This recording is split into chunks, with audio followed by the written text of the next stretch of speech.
ప్రభువునందు ప్రియమైన సహోదర సహోదరీలకు యేసు క్రీస్తు నామమున వందనములు. ఈ ఉదయకాలము స్థానిక సంఘములో వాక్య పరిచర్య చేయడానికి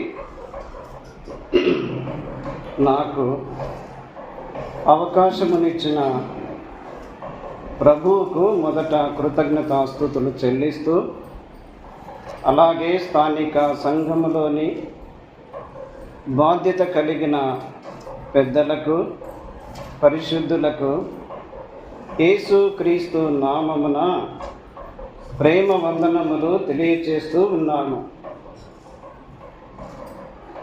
దేవుని గ్రంథములో నుండి పాత నిబంధనలో పరమగీతము, పాత నిబంధనలో పరమగీతము మొదటి అధ్యాయము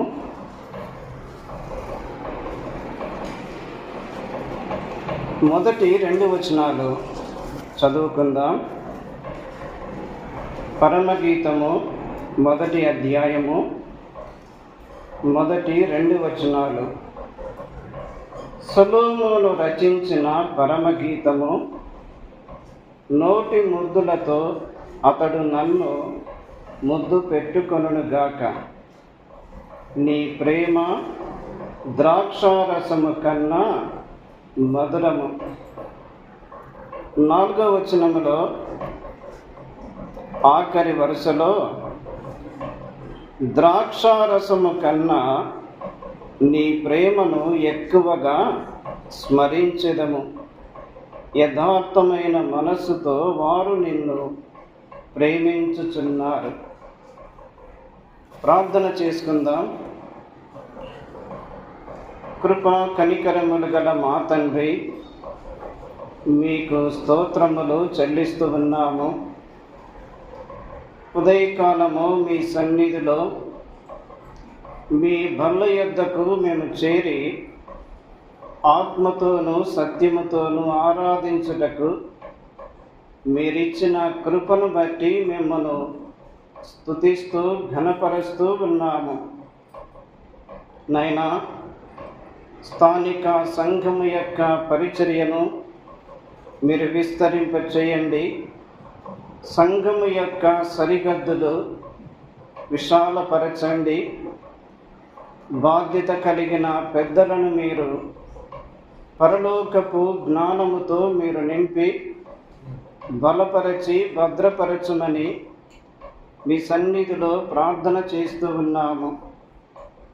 నైనా స్థానిక సంఘములో చేయబడిన ప్రతి ప్రకటనను కూడా మీరు దీవించుమని, ఫలింపచేయమని, మీ గ్రంథములో నుండి మీ మాటలు చదువుకొని ఉండగా మాతో మీరు మాట్లాడమని, నిలువబడినవాడు బలహీనుడు, నిష్ప్రయోజకుడు కనికరించి బలపరచుమని యేసు క్రీస్తు నామమున స్తోత్రములు చెల్లించి వేడుకొనుచున్నాము తండ్రి.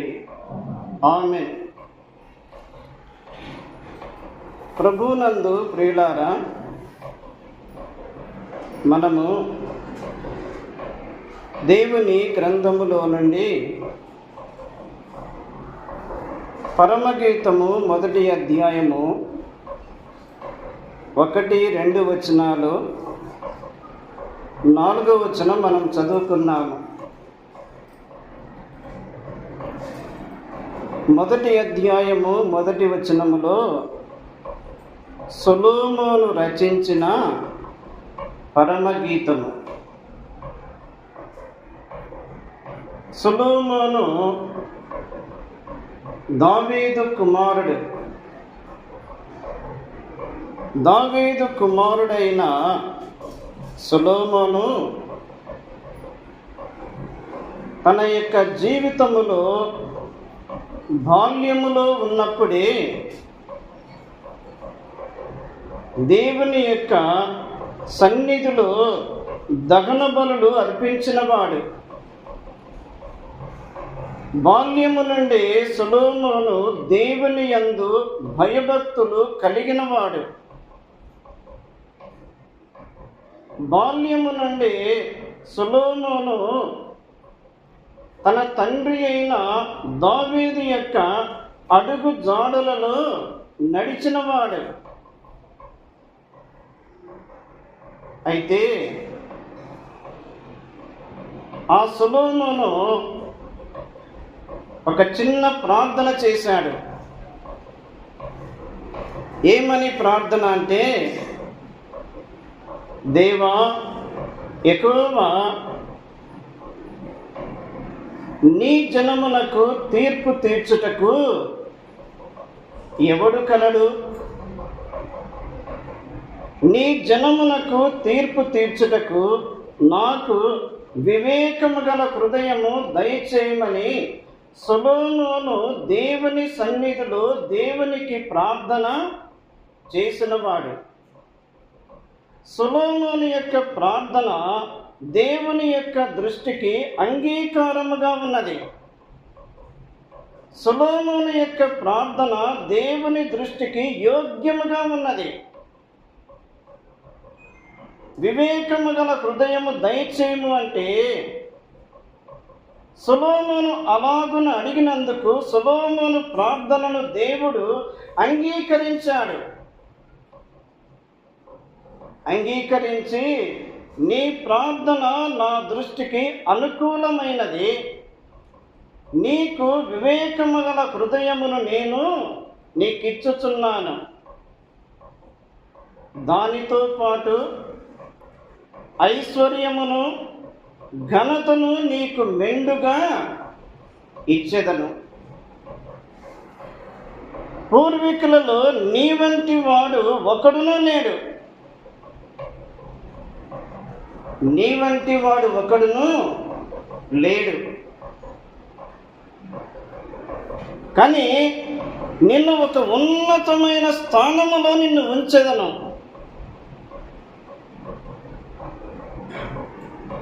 మనము ప్రార్థన చేస్తూ ఉంటాము. ఏవేవో అంశాలు ప్రభు సన్నిధికి తీసుకొని వస్తాము. కానీ మన ప్రార్థన దేవుని యొక్క దృష్టికి అంగీకారముగా ఉండాలి. మన ప్రార్థన దేవుని దృష్టికి యోగ్యముగా ఉండాలి. వాస్తవానికి సొలొమోను ఏమడగాలి? ఐశ్వర్యము, ఘనత, అధికారము, ప్రభావము, ఇవి వాస్తవానికి అడగాలి. కానీ దేవుడు సొలొమోను యొక్క ప్రార్థనను విని దేవుడు సొలొమోనుకు ఊహించిన దానికంటే ఎక్కువనే ఇచ్చాడు. ఆ సొలొమోనుకు దేవుడు బుద్ధిని, జ్ఞానమును, వర్ణింప సఖ్యము కాని వివేచన గల మనస్సును దయచేసెను. ఎటువంటి మనస్సు? వర్ణింప సఖ్యము కాని వివేచన గల మనస్సు. చూడండి, రాజులు మొదటి గ్రంథము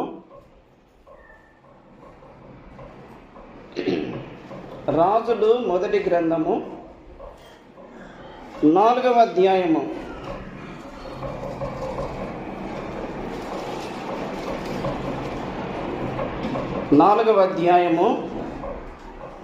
29వ వచనములో దేవుడు జ్ఞానమును, బుద్ధిని, వర్ణింప సఖ్యము కాని వివేచన గల మనస్సును సొలొమోనునకు దయచేసెను. అంతటితో ఆగలేదు. సొలొమోనునకు కలిగిన జ్ఞానము ఐగుప్తీయుల జ్ఞానము కంటే, తూర్పు దేశస్థుల జ్ఞానము కంటే అధికముగా ఉండెను.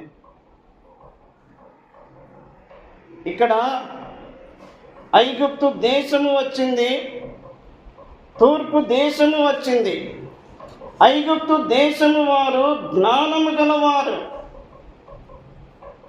తూర్పు దేశస్థులు వారు జ్ఞానము కలిగిన వారు. కానీ ఐగుప్తీయుల జ్ఞానము కంటే, తూర్పు దేశస్థుల జ్ఞానము కంటే సొలొమోనుకు ఇవ్వబడిన జ్ఞానము అధికముగా ఉండేను.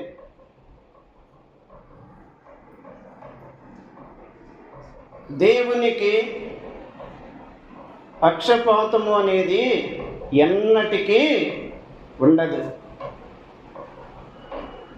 ఆయన యందు భయభక్తులు కలిగి, ఆయనకు లోబడి, ఆయన యొద్ద కనిపెట్టుకొని, ఆయన కొరకు నమ్మకముగా జీవించుచున్నప్పుడు, ఆయన సన్నిధిలో కనిపెట్టుకొని ఉన్నప్పుడు, ఆయనకి ఇష్టమైన రీతిలో ప్రార్థన మనము చేసినప్పుడు, దేవుడు ఊహించిన దానికంటే ఉన్నతమైన స్థితిని దేవుడు తప్పక ఇచ్చువాడు. అందుకు సొలొమోనే మనకు ఉదాహరణగా ఉన్నాడు. ఈ సొలొమోను 3000 సామెతలు చెప్పాడు, 1005 కీర్తనలు రచించాడు. 3000 సామెతలు, 1005 కీర్తనలు రచించాడు. ఎందుకు ఈ మాటలు జ్ఞాపకం చేసుకుంటున్నామంటే, సొలొమోను తన జీవిత ప్రయాణములో దేవుని ప్రేమించిన వాడు, దేవుని యందు భయభక్తులు కలిగిన వాడు, దేవునికి లోబడిన వాడు, దేవుని కొరకే జీవించిన వాడు, దేవుని హెచ్చించిన వాడు. ఆ సొలొమోనును దేవుడు ఘనపరిచాడు. మత్తయి సువార్త 12వ అధ్యాయము 9వ వచనములోను, అలాగే 41, 42 ఆ 3 వచనాలలో 3 ప్రాముఖ్యమైన మాటలు మనం గమనిస్తాము. ఒకటి దేవాలయము, రెండవది యోనా, మూడవది సొలొమోను. వారు దేవాలయమును గూర్చి ఘనంగా అనుకుంటున్నారు, కానీ ఆయన శరీరమై ఉన్న ఆ దేవాలయము అది ఎంతో ఘనమైనది. దేవాలయము కంటే గొప్పవాడు ఇక్కడ ఉన్నాడు. యోనా తిమింగలము కడుపులో 3 రాత్రింబగలు ఉండి బయటపడిన యోనాకు ఒక ప్రత్యేకత కనబడుతుంది దైవ గ్రంథములో. కానీ యోనా కంటే గొప్పవాడు ఎవరు? మన ప్రభు అయిన యేసు క్రీస్తు.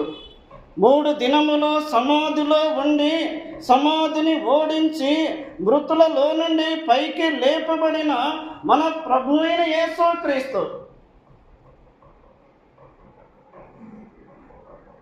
సొలొమోను కంటే గొప్పవాడు. దేవుడే సొలొమోనుకు జ్ఞానమిచ్చాడు, బుద్ధిని ఇచ్చాడు, వర్ణింప సఖ్యము గాని వివేచన గల మనస్సునిచ్చాడు, ఐశ్వర్యమునిచ్చాడు, ఘనతను ఇచ్చాడు. ఒక ఉన్నతమైన స్థితిలో దేవుడే సొలొమోనును ఉంచాడు. మాత్రమే కాకుండా సొలొమోను యొక్క జ్ఞానవాక్కులు వినుటకై భూమి అంతముల నుండి వచ్చుచున్నారు. కానీ సొలొమోను కంటే మన ప్రభు ఎంత గొప్పవాడు.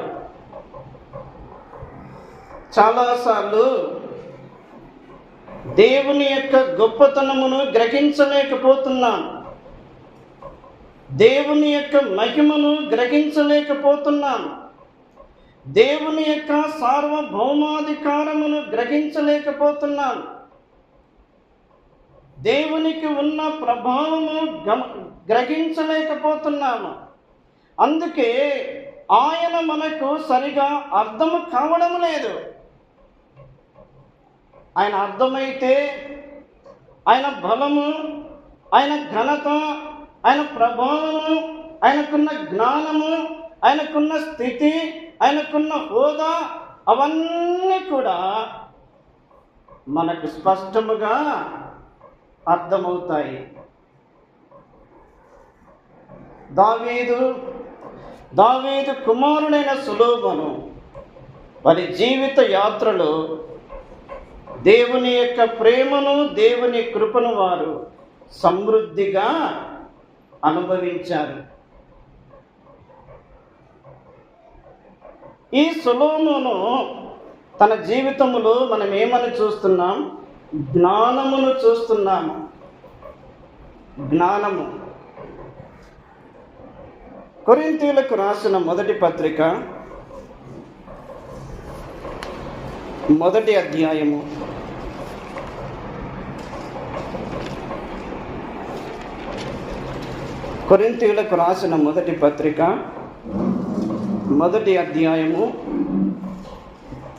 31వ వచనములో, అతిశయించువాడు ప్రభువునందే అతిశయింపవలెను అని వ్రాయబడినది నెరవేరునట్లు దేవుని మూలముగా ఆయన మనకు జ్ఞానమును, నీతియు, పరిశుద్ధతయు, విమోచనమునాయను. అతిశయించువాడు ప్రభువునందే అతిశయించాలి. రక్షించబడి ఉన్నామా? అది దేవుని యొక్క కృపనే.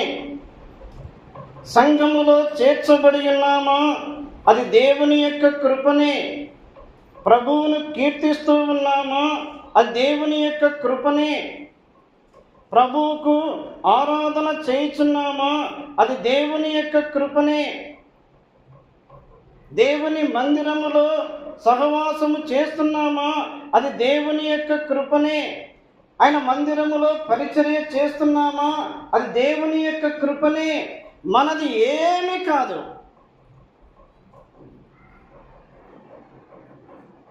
మన అతిశయ కారణము మన ప్రభువే. మనం ఈ స్థితిలో ఉన్నామంటే మన జ్ఞానము కాదు, మన భక్తి కాదు, మన నీతి కాదు, మనది ఏమి కాదు.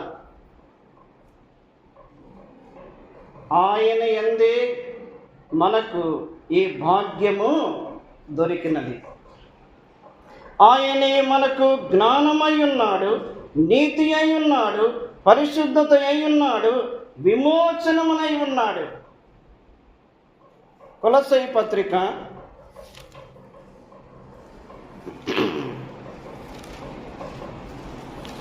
2వ అధ్యాయము. కొలస్సై పత్రిక 2వ అధ్యాయము 3వ వచనం చూడండి. బుద్ధి జ్ఞానముల సర్వ సంపదలు ఆయన యందే గుప్తములై ఉన్నవి. గమనించండి, సొలొమోనుకు దేవుడిచ్చిన జ్ఞానమును బట్టి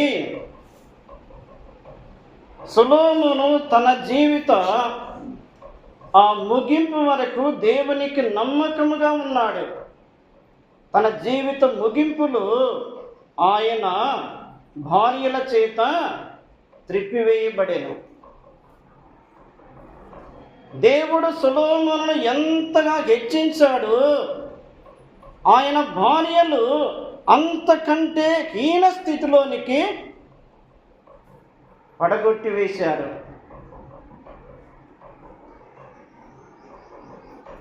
దేవుడే మనకు జ్ఞానమునై ఉన్నాడు. జ్ఞానములో 2 రకాలు ఉన్నాయి. ఒకటి లోక సంబంధమైన జ్ఞానము ఉంది, 2 పరలోక సంబంధమైన జ్ఞానము. లోక సంబంధమైన జ్ఞానము లోకములో దొరుకుతుంది. కానీ ప్రభువు యొద్ద పరలోక సంబంధమైన జ్ఞానమును, లోక సంబంధమైన జ్ఞానమును, ఒక వ్యక్తి ఈ లోకములో ప్రభువు కొరకు ఎలాగ జీవించాలో ఆ జ్ఞానమంతయు కూడా ఆయన యొద్ద పుష్కలముగా దొరుకుతుంది. ప్రియమైన సోదరుడా, సోదరి, ఈ జ్ఞానమునైన యేసు క్రీస్తు నీకు దొరికాడా? ఆయన నీవు గ్రహించావా? ఆయన అర్థం చేసుకున్నావా? ఆయనకు నీ హృదయమునిచ్చావా? ఆయన యందు నీవు విశ్వాసం ఉంచావా? రక్షించబడి ఉన్నావా? ఆలోచన చేసుకోవాలి. 119వ కీర్తన చూడండి. 119వ కీర్తన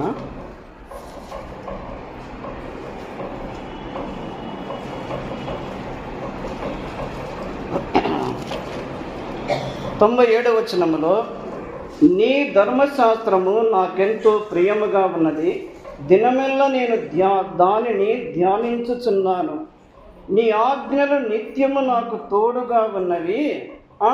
నా శత్రువులను మించిన జ్ఞానము అవి నాకు కలుగచేయుచున్నవి. ఒకటి, శత్రువులను మించిన జ్ఞానము. 99లో, నీ శాసనములు నేను ధ్యానించుచున్నాను, కావున నా బోధకులందరికంటే నాకు విశేష జ్ఞానము కలదు. బోధకులందరికంటే విశేష జ్ఞానము. 100వ వచనములో, నీ ఉపదేశము నేను లక్ష్యము చేయుచున్నాను, కావున వృద్ధుల కంటే నాకు విశేష జ్ఞానము కలదు. ఎక్కడ దొరుకుతుంది? దేవుని వాక్యము యొద్దకు వచ్చినప్పుడు, దేవుని వాక్యమును తెరిచి ప్రార్థనా పూర్వకముగా చదువుతూ ఉన్నప్పుడు, దేవుని వాక్యమును ధ్యానిస్తూ ఉన్నప్పుడు, దేవుని వాక్యములో ఉన్న వారిలో నుండి ప్రభువు మనకు అనేకమైన పాఠాలు నేర్పించుచున్నాడు. ఎటువంటి జ్ఞానము? శత్రువుల కంటే జ్ఞానము, బోధకులందరికంటే జ్ఞానము, వృద్ధుల కంటే జ్ఞానము. ఈ 3 కేటగిరీస్ వాస్తవానికి మనం ఆలోచన చేసినప్పుడు ఒక ఉన్నతమైన కేటగిరీసే కదా. ఒక విశ్వాసిని పడగొట్టడానికి సాతానుడు ఎవరిని ఉపయోగిస్తాడు? ఒక శత్రువును వాడుకుంటాడు. ఒక ఆత్మీయుని పడగొట్టడానికి ఒక శత్రువును వాడుకుంటాడు. ఆ శత్రువుని చేతిలో పడిపోకుండా దేవుని కొరకు నిలవడానికి దేవుని వాక్యమే మనకు మార్గమును చూపిస్తుంది. బోధకులందరికంటే, వృద్ధుల కంటే విశేషమైన జ్ఞానము. ఇక్కడ మనము ఒక ప్రశ్న వేసుకోవాలి. దేవుని వాక్యమును, దేవుని గ్రంథమును ఆదివారం మాత్రమే మనము తెరుచున్నామా? సోమవారం నుండి శనివారం వరకు ఈ దినాలలో మనము దేవుని గ్రంథమును తెరుచున్నామా? దేవుని వాక్యము యొద్దకు వచ్చుచున్నామా? దేవుని వాక్యమును చదువుటకు మనం సమయం ఇస్తున్నామా? దేవుని వాక్యము యొద్దకు రాకపోతే, దేవుని వాక్యమును చదవకపోతే, దేవుని వాక్యమును ధ్యానించకపోతే మనము ఘోరమైన ప్రమాదములో పడిపోతాము. అందుకే వాక్యము ఎంతో విలువైనది. దినదినము కొంత సమయము దేవుని వాక్యము చదువుట కొరకు మనం కేటాయించాలి. సొలొమోను యొక్క జ్ఞానము, సొలొమోను కంటే మన ప్రభు ఎన్నో రెట్లు శ్రేష్టమైన జ్ఞానము కలిగిన వాడు. ఈ సొలొమోను 3 పుస్తకాలు రాశాడు.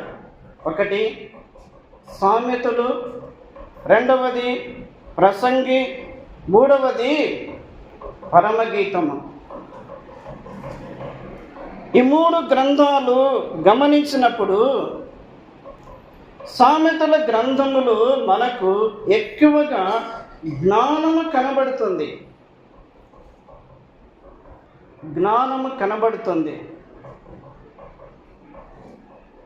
చూడండి ఒక మాట, సామెతల గ్రంథము 1వ అధ్యాయము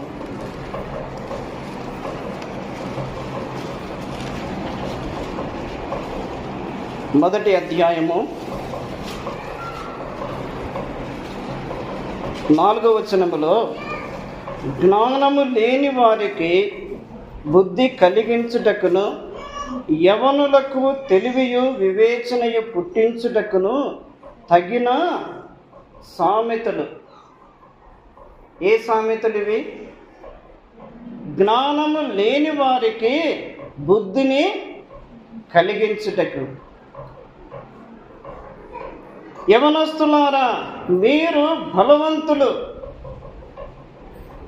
కానీ మిమ్ములను పడగొట్టడానికి, మిమ్మును పడద్రోయడానికి, మీ లైఫ్ను స్పాయిల్ చేయడానికి అపవాది కనిపెట్టుకొని ఉన్నాడు.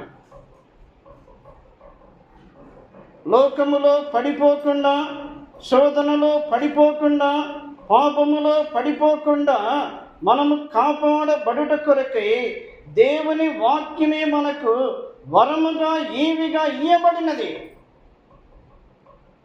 జ్ఞానము లేని వారికి బుద్ధి కలిగించుటకును యవనులకు తెలివియు వివేచనయు పుట్టించుటకు తగిన సామెతలు. మనము రాజుల మొదటి గ్రంథములో 3000 సామెతలు అని ఉంది.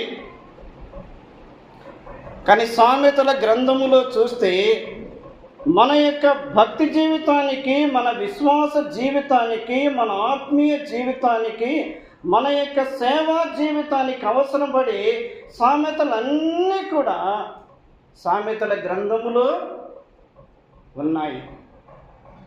రెండవది ప్రసంగి గ్రంథము. ప్రసంగి గ్రంథం చూడండి,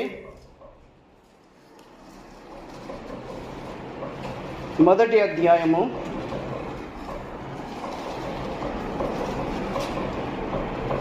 14వ వచనము. సూర్యుని క్రింద జరుగుచున్న క్రియలనన్నిటినీ నేను చూచితిని, అవి అన్నీ వ్యర్థములే, అవి ఒకడు గాలికై ప్రయాసపడినట్టు ఉన్నవి. సూర్యుని క్రింద జరుగుతున్న క్రియలన్నిటినీ ఎవరు చూచారు?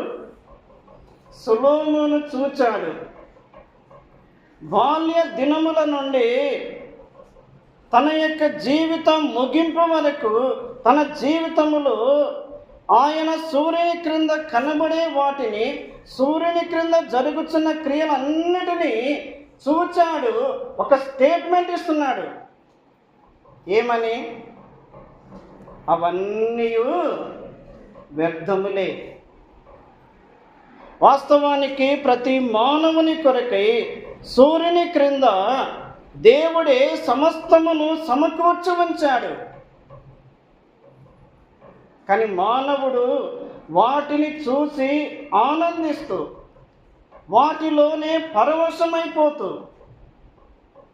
అవే నాకు మహానందం అని ఎంచుకొనుచు లోకములో విచ్చలవిడిగా జీవిస్తూ ఉన్నాడు. కానీ సొలొమోను ఏమంటున్నాడు? ప్రసంగి గ్రంథములో చూడండి, ఆఖరి అధ్యాయము 12వ అధ్యాయము. ప్రసంగి గ్రంథము 12వ అధ్యాయము 13వ వచనములో, ఇదంతయు వినిన తరువాత తేలిన ఫలితార్థం ఇది, దేవుని యందు భయభక్తులు కలిగి ఉండి ఆయన కట్టడలు అనుసరించి నడుచుండవలెను. మానవ కోటికి ఇదియే విధి. విధి అంటే మానవుని యొక్క బాధ్యత. సూర్యుని క్రింద కనబడే వాటన్నిటినీ, సూర్యుని క్రింద జరుగుతున్న వాటన్నిటినీ గమనిస్తూ చూస్తున్న ప్రతి మానవునికి సొలొమోను ఇస్తున్న స్టేట్మెంట్ ఏమిటి అంటే,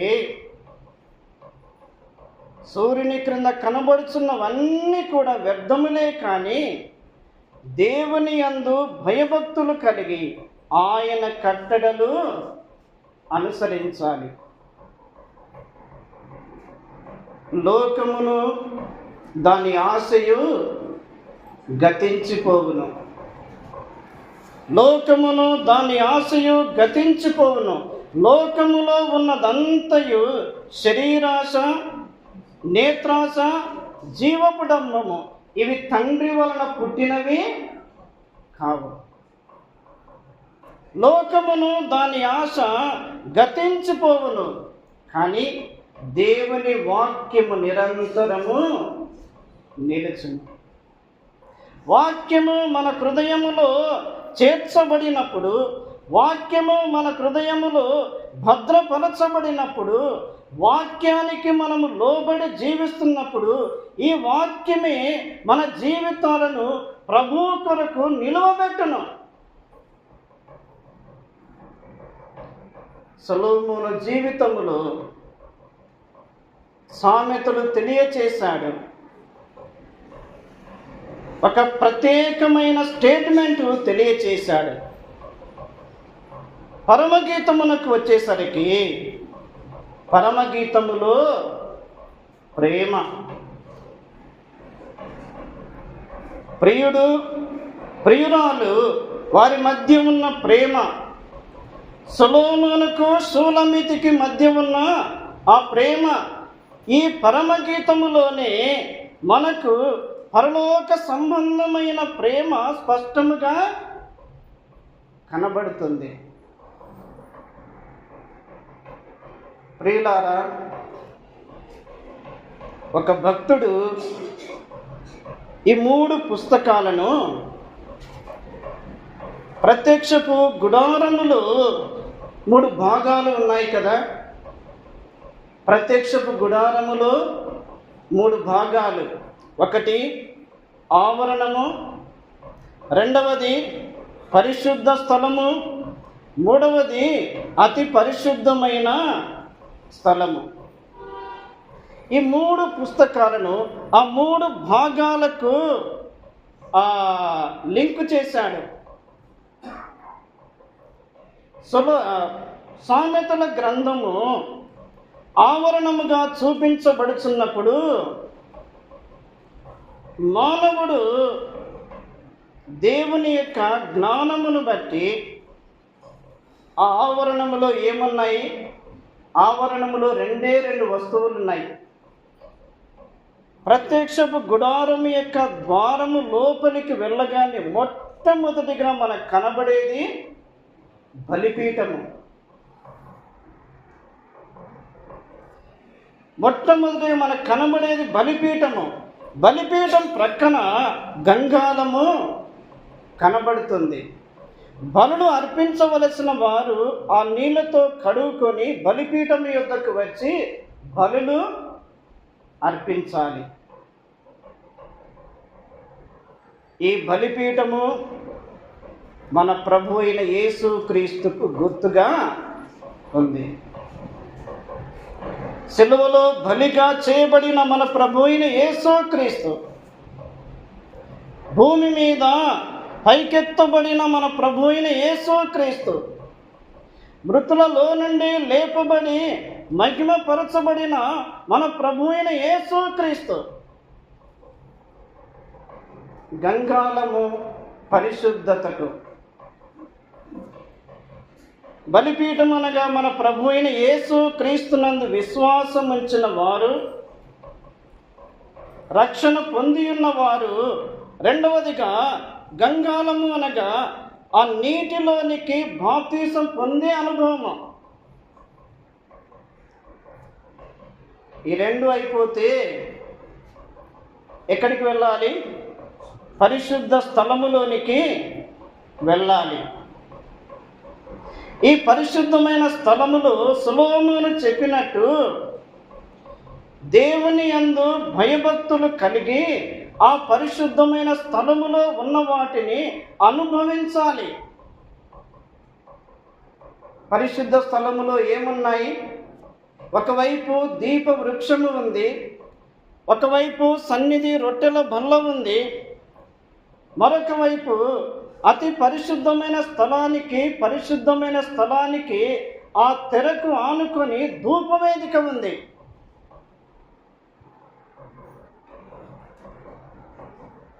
దీపవృక్షము, అది నిత్యము వెలుగుతూ ఉండాలి. సాక్ష్య జీవితమునకు గుర్తు సన్నిధి రొట్టెల బల్ల, ఆయనే మనకు జీవాహారమై ఉన్నాడు. ఆరాధనను చూపిస్తూ ఉంది, ఆరాధనను చూపిస్తూ ఉంది. సాక్ష్య జీవితము కలిగి ప్రభువును ఆరాధిస్తూ మనము ప్రార్థన చేసినప్పుడు ఆ ప్రార్థన మనకు దేవునికి ఇంపైన సువాసనగా ఉండాలి.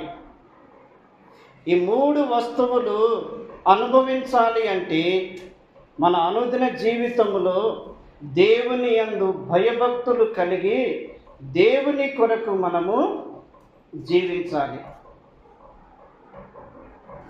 ఒకటి సామెతల గ్రంథము ఆవరణమునకు, ప్రసంగి గ్రంథము పరిశుద్ధమైన స్థలానికి, పరమగీతము అతి పరిశుద్ధమైన స్థలము. అతి పరిశుద్ధమైన స్థలములో ఏముంది? మందసము ఉంది. మందసము ఉంది. ఆ మందసములో ఏమన్నది? మన్నాగల బంగారు పాత్ర ఉంది. చిగురించిన అహరోను కర్ర ఉంది.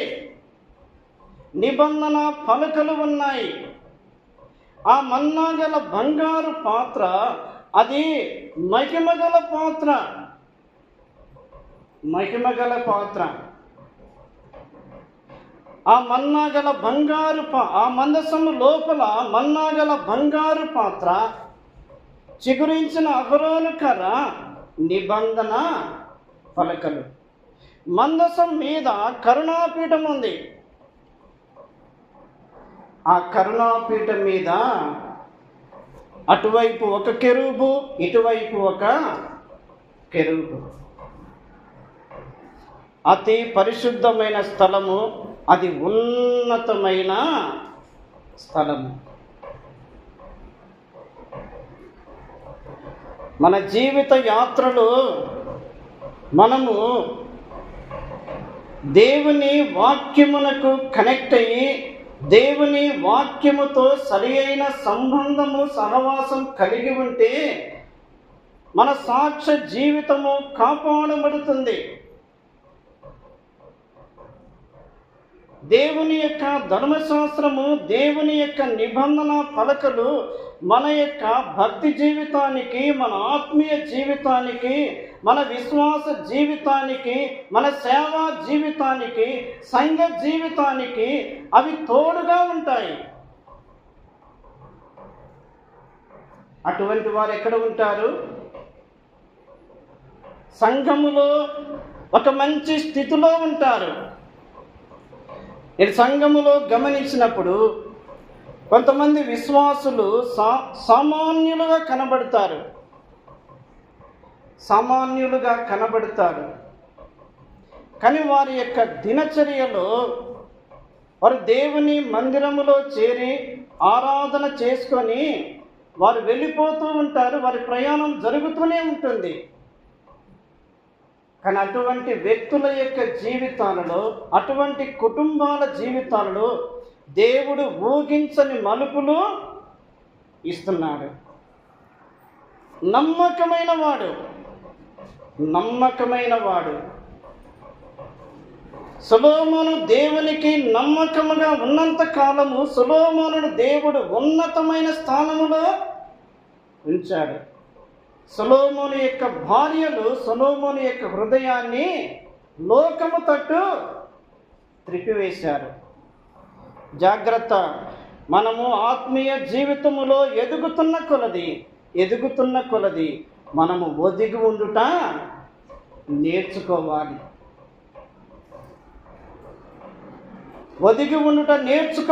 మనం ఎదుగుతున్నామంటే మనం ఇంకా క్లిష్టమైన పరీక్షలలో ఉన్నాము.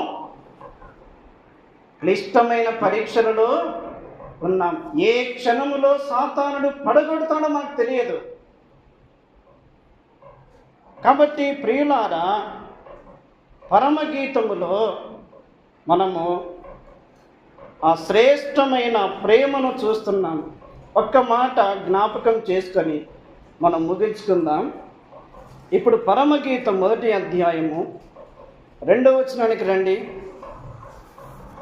నోటి ముద్దులతో అతడు నన్ను ముద్దు పెట్టుకొనుగాక, నీ ప్రేమ ద్రాక్షారసము కన్నా మధురం.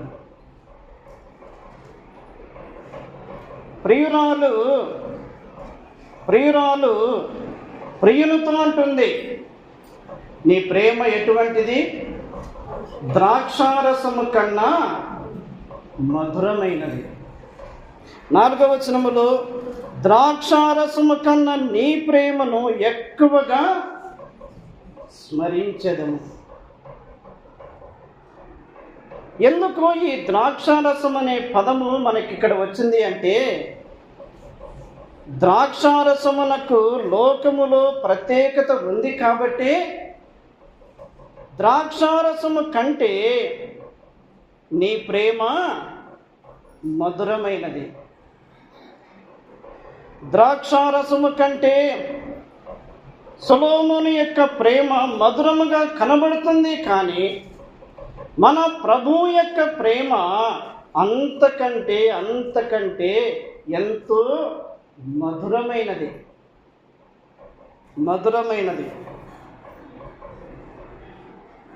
ఒక మాట జ్ఞాపకం చేసుకుందాం. న్యాయాధిపతుల గ్రంథము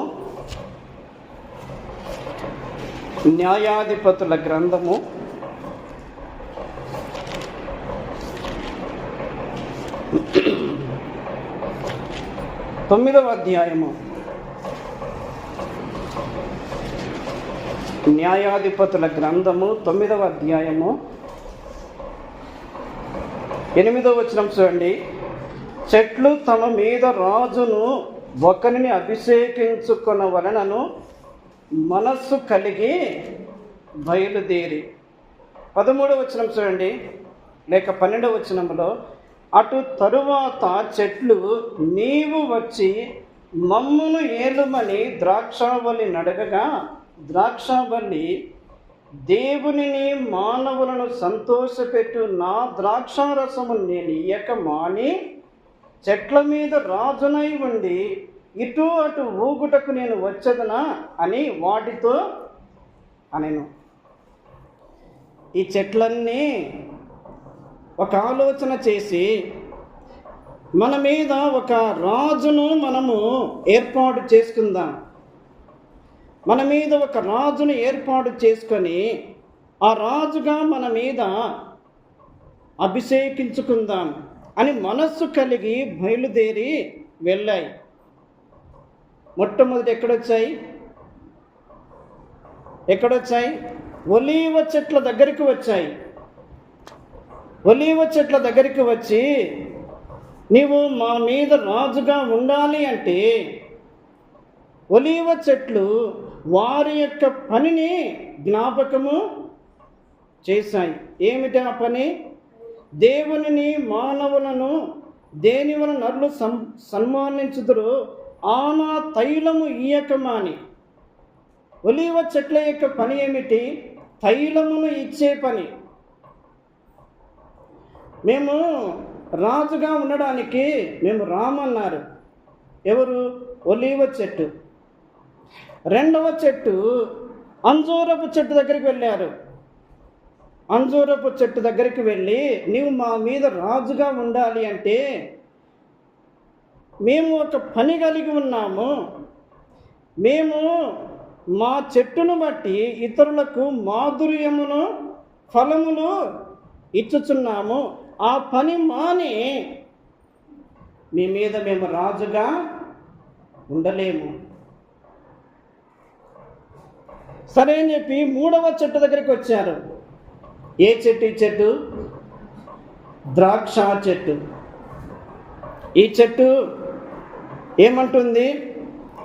దేవునిని మానవులను సంతోషపెట్టి ద్రాక్షారసమును ఇచ్చే పని మాది. ఒలీవ చెట్టు పని కలిగి ఉంది, అంజూరపు చెట్టు పని కలిగి ఉంది, ద్రాక్ష చెట్టు పని కలిగి ఉంది. పండ్లేని చెట్టు ఏది? పండ్లేని చెట్టు ఏది? మొండ్ల చెట్టు. ఈ చెట్టు కనిపెట్టుకొని ఉంది, నా దగ్గరికి ఎప్పుడెప్పుడు వస్తారా అని. అవకాశం కోసం కనిపెట్టుకొని ఉంది. ఈ 3 చెట్లు మేము రాజుగా ఉండలేమని చెప్పేసరికి 4వ చెట్టు దగ్గరికి వెళ్ళారు. ఆ చెట్టు సంతోషంతో నేను మీ మీద రాజుగా ఉంటాను. అయితే మన పాఠములో ద్రాక్ష చెట్టు ఏం చేస్తుంది? దేవునిని మానవులను సంతోషపెట్టుచున్నది. దేవునిని మానవులను సంతోషపెట్టుచున్నది. సంతోషమునిచ్చే పని ఈ ద్రాక్ష చెట్టుకు ఉంది.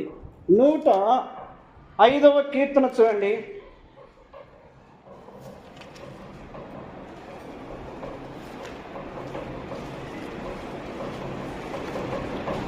నూట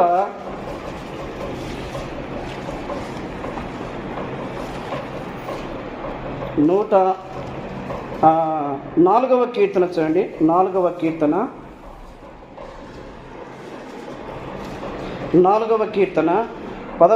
104వ కీర్తన, క్షమించండి, 104వ కీర్తన 15వ వచనములో, అందువలన భూమిలో నుండి ఆహారమును నరుల హృదయమును సంతోషపెట్టు ద్రాక్షారసమును వారి మొగములకు మెరుగునిచ్చు తైలమును నరుల హృదయమును బలపరచు ఆహారమును ఆయన పుట్టించుచున్నాడు.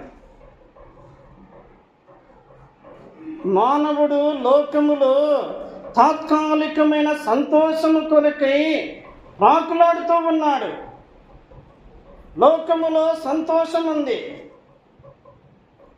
సినిమాలలో సంతోషం ఉంది, సీరియల్స్లో సంతోషం ఉంది, వ్యర్థమైన పుస్తకాలలో సంతోషం ఉంది, లోక సంబంధమైన పద్ధతులలో సంతోషం ఉంది. కానీ ఆ సంతోషం అది తాత్కాలికమైనది. దేవుడిచ్చే సంతోషము నిత్యమైనది. అందుకే దావీదు అంటాడు, వారి ధాన్య ద్రాక్షారసములు విస్తరించిన నాటి సంతోషము కంటే అధికమైన సంతోషము నీవు నా హృదయములో పుట్టించితివి. యేసు క్రీస్తునందు విశ్వాసం ఉంచిన వారు, యేసు క్రీస్తు రక్తములో కడుగబడిన వారు, సంఘములో చేర్చబడిన వారు, ఆరాధన చేయించిన వారు, వారు ఎంత ధన్యులో తెలుసా? ఎంత ధన్యులు! ఏ సంతోషం ఇది? పేతురు మొదటి పత్రిక 1వ అధ్యాయములో అంటాడు, చెప్పనసఖ్యమును మహిమాయుక్తమునైన సంతోషము. అయితే ఈ సంతోషమును, ఈ ఆనందమును భంగము చేయడానికి సాతానుడు కనిపెట్టుకొని ఉన్నాడు. రక్షించబడిన వారు పరలోకమునకు వెళ్తారు, అందులో ఏ సందేహము లేదు. కానీ రక్షించబడి, విమోచించబడి, సంఘములో చేర్చబడి ఆరాధన చేయుచున్న నీ జీవితములో, నా జీవితములో బలహీనతను బట్టి, పాపమును బట్టి మనం ఏమి కోల్పోతాము?